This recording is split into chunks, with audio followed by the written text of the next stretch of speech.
নমস্কার। আজকে সরস্বতী পুজো। একটা ভীষণ পছন্দের দিন আমার। মানে আমাদের অনেকেরই আমি বলবো। সরস্বতী পুজো তো আছেই, কিন্তু তার সাথে সাথে আজকে শিকাগোতে বাইরের সাব-জিরো টেম্পারেচার -31°C।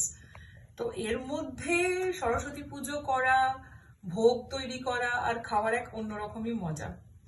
তো ছোটবেলার কথা যদি বলতে চাই, দের আর কাপল অফ মেমোরিজ, মানে যেটা মাথায় ভীষণভাবে আমার প্রতি বছরই ঘুরে। তার মধ্যে সব থেকে প্রথম হলো একটা দিন পড়াশোনা না করা আর স্কুলে না যাওয়া। আমি তো Mumbai born and brought up, তো আমাদের সরস্বতী পুজোয় ছুটি থাকতো না। কাজেই মা বলতো যে আজকে স্কুলও যেতে হবে না আর বাড়িতেও পড়াশোনা করতে হবে না। So no homework, no class work, সেটা একটা বড় মজার দিন। সেকেন্ড যেটা আমি ভীষণভাবে ওয়েট করতাম সরস্বতী পুজোর, সেটা হলো আমাদের একটা নিয়ম আছে শীতল ষষ্ঠী। তার পরের দিনই ঠিক ঠান্ডা ঠান্ডা দারুণ দারুণ খাবার খাওয়া। আমার মা যেটা বানাতো তার মধ্যে সব থেকে প্রিয় ছিল আমার গোটা সেদ্ধ।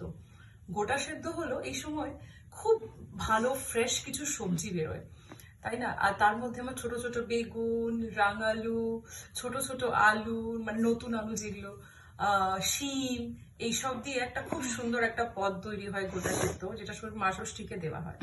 তার সাথে আমার মা তৈরি করতো, মা যখন ননভেজ খেত, মানে মা তো এখন ইসকনের ফলোয়ার, কিন্তু যখন মা বানাতে পারতো, মা অসাধারণ রুই মাছের সর্ষে বাটা তৈরি করতো। তার সাথে সেই রুই মাছের মাথা দিয়ে বাঁধাকপির ডালনা, কুলের ডাল, এইসব পদ খাওয়ার জন্য আমি ভীষণভাবে ওয়েট করতাম। আর কেন জানি সারা বছর যদি এই পদগুলো রিপিটও করো, এই সরস্বতী পুজোয় খাওয়ার ঠিক এক অন্যরকম মজা। বাসি খেতে আমার ব্যাপক লাগতো, সেটা একটা। তারপরে পড়াশোনার ব্যাপার। আর কুল, কুল আমার ভীষণ প্রিয় একটা ফ্রুট, স্পেশালি যেটা আমরা ইন্ডিয়াতে পাই। এখানেও পাই, বাট ইন্ডিয়ার কুলের টেস্ট অন্যরকম। আর কিছুদিন পর বিএডিসি তে খুব ভালোভাবে সরস্বতী পুজো সেলিব্রেট হবে, বাচ্চারা পারফর্ম করবে। We are really waiting for it. আচ্ছা, আপনাদের সরস্বতী পুজোর মেমোরিজ শেয়ার করবেন নাকি আমাদের সাথে? তাহলে যোগাযোগ করুন বিএডিসি ক্রনিকলস এর সাথে। নমস্কার।